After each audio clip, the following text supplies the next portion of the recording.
오늘 말씀은 전도서 10장입니다. 전도서 10장 1절에서 4절까지 보겠습니다. 전도서 10장 1절에서 4절 우리 함께 읽도록 하겠습니다. 죽은 파리들이 향기름을 악취가 나게 만드는 것 같이 적은 우매가 지혜와 존귀를 난처하게 만드느니라. 지혜자의 마음은 오른쪽에 있고 우매자의 마음은 왼쪽에 있느니라. 우매한 자는 길을 갈 때에도 지혜가 부족하여 각 사람에게 자기가 우매함을 말하느니라. 주권자가 네게 분을 일으키거든 너는 네 자리를 떠나지 말라. 공손함이 큰 허물을 용서받게 하느니라. 아멘. 오늘 하나님 말씀 앞에서 도망가지 말라. 하나님 말씀 앞에서 도망가지 말라라는 제목으로 전도서 10장 1절로부터 4절 말씀을 우리가 받을 때 정말 이 아침에 받은 이 말씀, 날마다 저에게 주시는 말씀으로 저희의 삶이 정말 변화되고 저의 큰 죄가 용서받게 되는 그 일이 일어나길 주님의 이름으로 축원합니다. 그런 말이 있죠. 속담 가운데 미꾸라지 한 마리가 온 웅덩이를 흐려놓는다 라는 속담이 있습니다. 이게 속담인지 아니면 이게 뭐죠? 사자성어인지 잘 기억이 안 나는데 다들 아시는 말씀이에요. 미꾸라지 한 마리가 온 웅덩이를 흐려놓는다. 오늘 본문 전도서 10장 1절은 이 속담과 같은 의미예요.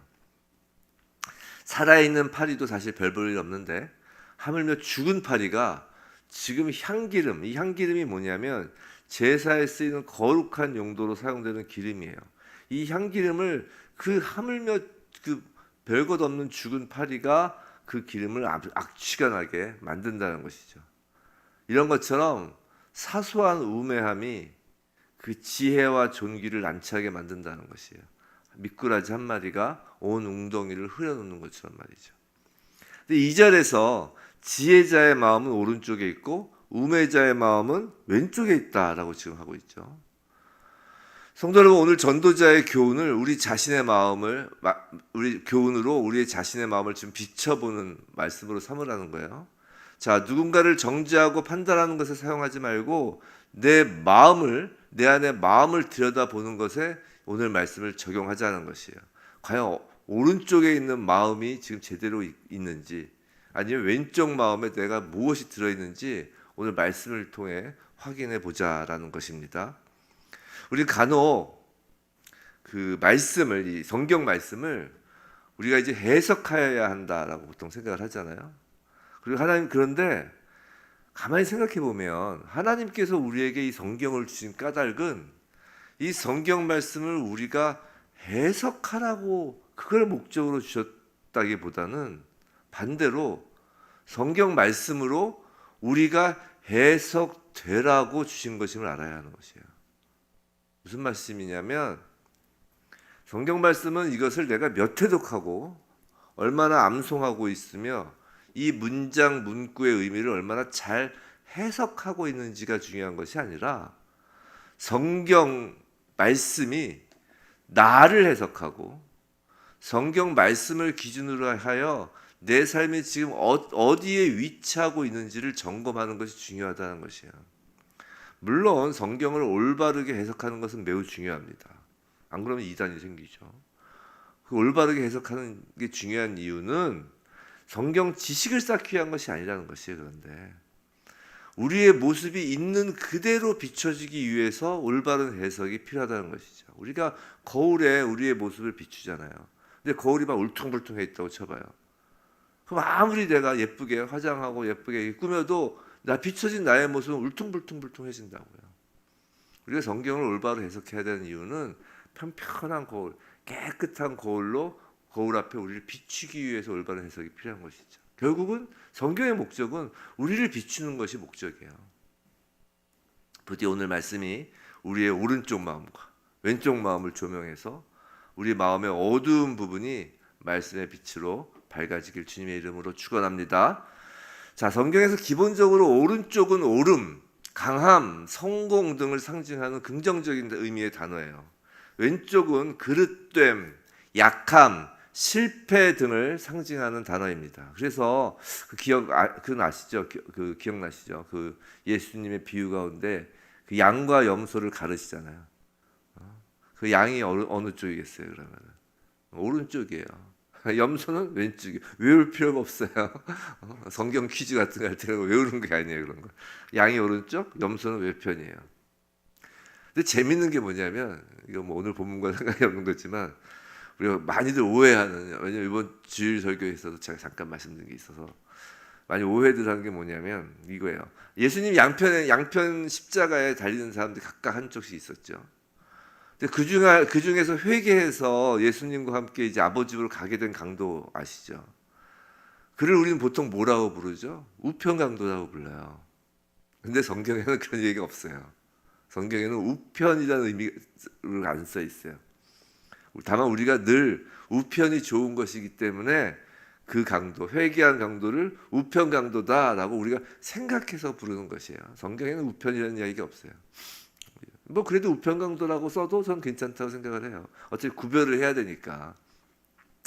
여하튼 오른쪽과 왼쪽에 대한 성경의 일반적 묘사 방식에 따라 오늘 본문 2절에서 지혜는 오른쪽 마음에, 우매함은 왼쪽 마음에 있는 것처럼 지금 묘사하고 있는 거예요. 그런데 이 왼쪽 마음에 있는 이 우매함이 아주 적은 양이 있어도, 적은 우매함이라도 그것을 가만히 놔두면, 그 우매함을 가만히 놔두면 미꾸라지 한 마리가 온 웅덩이를 흐리는 것처럼 전체 마음이, 이 오른쪽 마음까지 전체 마음이 흐려지게 된다라는 것입니다. 우리가 잠언이나 전도서에서 계속 보아왔듯이 우매함이란 뜻은 지력이 떨어지거나 IQ가 낮은 것을 의미하는 것이 아니에요. 성경에서 우매함이란 악한 것을 의미하는 것이에요. 악한 것을. 그 우매한 자의 기본적인 마음 상태는, 그래서 그 좌편 마음에 있는 그 악한 마음은 역시 교만이에요. 교만. 3절입니다. 3절. 3절을 원어에 따라 번역하면 두 가지 번역이 모두 가능한데요. 3절 보시면 우매한 자는 길을 갈 때에도 지혜가 부족하여 각 사람에게 자기가 우매함을 말하느니라. 해서 이제 우리나라 말, 여기 개역개정 성경에서는 이것을 이제 어떻게 번역한 거냐면, 그가 모든 사람에게 자기 자신, 즉 나 자신이 우매하다라고, 지금 우매한 것을 드러낸다라는 것으로 이제 번역을 했죠. 개역개정에서는 우매자 자신을 우매함을 말하는 것으로 이제 번역을 했는데, 또 다른 하나의 번역은 그가 모든 사람, 각 사람, 모든 사람 하나하나를 다 우매하다고 부른다라고도 번역이 가능하다는 것이야. 이 그 히브리어 원어를 보면, 그러니까 자기가 어디에 걸리냐는 것이죠. 근데 어느 쪽으로 번역하든 그 내용은 동일해요. 우매자는 자신의 어리석음을 깨닫지도 못하고 거리를 활보하면서 교만한 태도를 보여주고 있다는 의미를 지금 담고 있다는 것입니다. 자, 그러면서 이제 전도자는 지혜의 마음과 우매한 마음을 보여주는 대표적인 예를 이제 드는데, 오늘은 먼저 지혜의 마음에 대해서 보겠습니다. 우매한 마음은 일단 교만이다. 그리고 이제 지혜의 마음은 4절에서 이제 그 예를 들고, 그 다음에 이제 5절에서는 또 우매한 자의 마음을 보고, 이런 식으로 10장 전체가 쭉 이어져요. 근데 오늘 이걸 다 보면 시간이 좀 넘을 것 같아서 오늘은 4절까지만 보는 것이에요.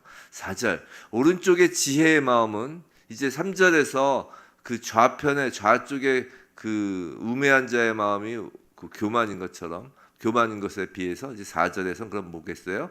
겸손한 마음이겠죠. 겸손한 마음. 4절, 주권자가 내게 분을 일으키거든 너는 내 자리를 떠나지 말라. 공손함이 큰 허물을 용서받게 하느니라 라고 합니다. 자, 여기서의 주권자라는 뜻은 1차적으로는 세상의 왕, 권세자를 의미하겠죠. 하지만 참된 주권자이신 하나님까지 확장하여 우리가 생각할 수 있는 것이에요. 자, 주권자가 분을 발할 때 반항과 저항의 의미로 그 자리를 박차고 나가거나, 혹은 자신의 현 위치인 직위와 책임을 버리고 떠나지 않는 것이 지혜자의 마음이라는 것이에요. 그리고 그렇게 자리를 떠나지 않으면 큰 허물이 오히려 없어지게 된다는 것이에요. 큰 허물이 용서받게 된다는 것이죠. 성도 여러분, 우리 한번 생각해 봐요. 우리가 겸손이라는 말을 자주 쓰는데, 과연 하나님 앞에서 겸손하다라는 것이 과연 무슨 의미일까요? 우리는 겸손이라는 단어에 대해서 좀 여러 가지 생각을 해볼 수가 있는데, 그냥 네네네네 겸손한 모습을 갖추는 게 겸손한 것이냐는 것이죠. 여러분, 무엇으로 하나님께 겸손의 모습을 날마다 보이시렵니까? 뭐 예배를 드리는 행위로, 뭐 기도하는 모습으로, 물론 그런 것도 겸손에 포함되겠지만 무엇보다 오늘 본문 말씀에 따르면 하나님께 혼날 때에도 하나님으로부터 떠나지 않는 마음이 겸손한 마음이라는 것이에요. 자, 보세요. 성령을 받은 성도에겐 공통적으로 나타나는 증상이 하나 있는데, 공통적이라고 하니까 그 증상은 소위 말하는 어떤 성령의 은사와 같은 증상이 아니에요. 눈에 보이는, 즉 신비한 능력, 신비스러운 능력, 뭐 예언의 능력, 방언의 은사, 뭐 이런 것이 성령 받은 성도에게 공통적으로 나타나는 증상이 아니라고요. 성령을 받은 성도의 공통적인 증상은 하나님 말씀 앞에서 언제나 찔림을 받고 마음이 불편해진다는 것이에요. 이것이 성령을 받은 성도의 공통적인 증상이에요. 하나님 말씀이 우리를 해석한다고 아까 말씀을 드렸잖아요. 사실 이게 중요한 의미예요. 하나님 말씀이 우리를 해석한다고요. 그런데 말씀이 우리를 해석하고 비추면 언제나 우린 더럽고 추한 죄가 덕지덕지 붙어있는 것이 드러나게 된다고요. 그것이 성도를 힘들게 하는 것이에요. 말씀이 나를 해석하고 비추는데 만약에 근데 그 말씀에 비출 때 내가 너무 깨끗해. 뭐 흠 하나 잡을 것이 없어. 내가 너무 흠없고 순결하다고 생각되면 그건 이제 성도가 아니에요. 이제 그분이 예수님이라고 할게요. 예수님이 되는 거예요, 그냥 스스로. 성도가 아닙니다. 자, 예를 들어서 오늘 본문 2절, 3절 말씀, 우리가 지금 방금 말씀 앞에 우리를 스캔을 하는 것이에요. 즉, 내 왼쪽 마음에 자리 잡고 있는 악이 발견되는 것이에요. 나 잘났다고 거리를 다니면서 다른 사람들을 막 정죄하고 있는 내 모습이 폭로되어서 찔림을 받는 것이 성도라는 것이에요. 근데 그렇게 찔림을 받고 불편할 때 그럼에도 불구하고 하나님을 떠나지 않는 것, 우리 마음이 여전히 하나님을 향하고 있는 것, 아니 오히려 내가 여전히 더럽고 추악한 악인이기에 하나님의 은혜가 아니고서는 도저히 견딜 수 없는 마음으로 지금 있는 그 예배 자리, 기도 자리, 말씀의 자리를 지키고 있는 것이 겸손이라는 것이에요. 반대로 찔림은 받았어요.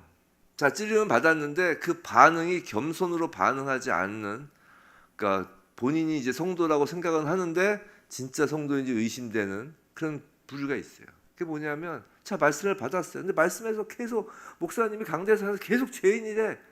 성도는 무조건 죄인이어야 된대. 막 그런 식으로 이제 막 말씀 막 들리는 거예요. 이렇게 내가 죄인이라고? 오케이. 그래, 나 죄인이야. 그럼 내가 지금 당장 밖에 나가서 착하고 선한 일하고 봉사하고 구제하고 선교하고 헌금해서 내가 그 죄를 씻어 볼랍니다. 내가 다 해볼랍니다 하면서 하나님 앞에 은혜를 구하는 그 엎드린 자리를 박차고 나가는 것이 교만이라는 것이에요. 사랑하는 성도 여러분, 말씀 앞에 우리가 서면 우리 왼쪽에 있는 마음이 실체를 드러내요. 교만과 악, 마치 온 마음을 흐려지게 하려고 도사리는 미꾸라지가 보이는 것입니다. 주권자이신 하나님께서 그 마음에 담긴 그 악을 보시고 분을 일으키신다니까요.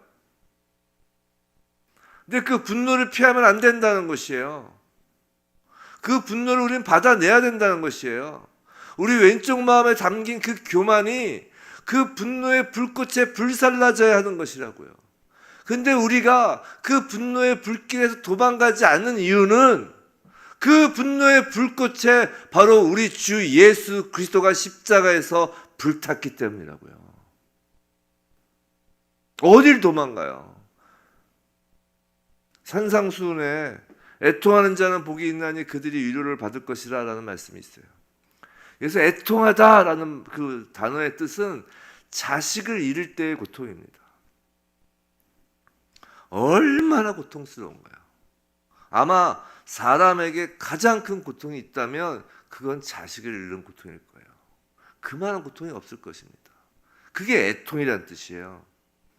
근데 여기서의 그 애통이 어디서 나온 것입니까? 바로 하나님 아버지께서 독생자 예수 그리스도를 십자가에 내어 놓으실 때의 그 애통함이라고요.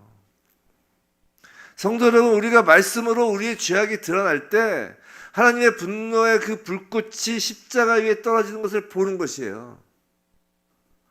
하나님의 그 애통함이 우리에게 전가되는 것입니다. 그래서 우리 마음이 애통한 것이에요. 우리의 그 죄로 인하여 예수께서 그 분노를 받으셨기에 우리가 애통한 것이에요. 그 하나님의 애통함이 우리에게 전가되는 것이라고요. 그렇게 애통한 자만이 하나님의 위로를 받는다는 것이에요. 하나님의 위로가 뭐예요? 오구오구 우쭈쭈가 하나님의 위로가 아니에요. 하나님은 오구오구 우쭈쭈 하시는 분이 아니에요. 성경 어디를 보세요? 하나님이 오구오구 우쭈쭈 하시나? 하나님의 위로는 예수 그리스도 십자가 위에서의 구원이라고요. 대속이라고요. 큰 허물이 용서받게 되는 것이 하나님의 위로라고요. 십자가로 말입니다. 십자가로. 그것이 은혜예요. 그래서 우리는 말씀 앞에서 도망갈 수 없는 것입니다. 성도 여러분, 말씀 앞에서 도망가지 마시기 바랍니다. 우리 마음이 말씀에서 벗어나는 것이 도망가는 거예요. 말씀이 우리 마음을 찔러 우리 마음은 애통하여야 하는 것이에요. 창자가 끊어질 듯 아파야 하는 것입니다. 예수님의 은혜 때문에 애통한 것이에요. 우리가 애통하다고 해서 울라는 것이 아니에요. 감정적으로 빠지라는 것이 아닙니다. 4절에서 공손함으로 번역된 히브리어 원어의 뜻은 치료받다, 고침받다라는 뜻이에요.